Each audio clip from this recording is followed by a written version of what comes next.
How to fix Instagram vanish mode not working. Hello everyone, welcome to this channel. I'm Emily and I'm here to help you out today. So without any delay, let's get started. So first of all, make sure you have stable Wi-Fi connection on your device. After that, launch the Play Store application. As you launch the Play Store application, tap on the search bar and search for Instagram just to make sure you have an updated version of the Instagram application. As you can see on the screen, there is no option of update, which means we have the latest version of Instagram application.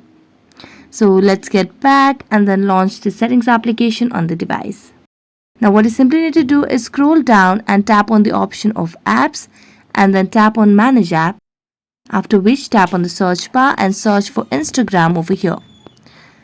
Now as you search for the Instagram application, the app will pop up. So just wait for a while and the app will pop up.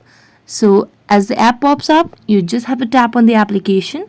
So let us try another way and search for Instagram. And as you click on the apps, here you can see the option of clear data. So tap on clear data and then clear the cache and tap on OK.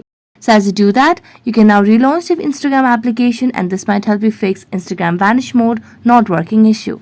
So that's it. Thank you so much for watching this video. See you next time.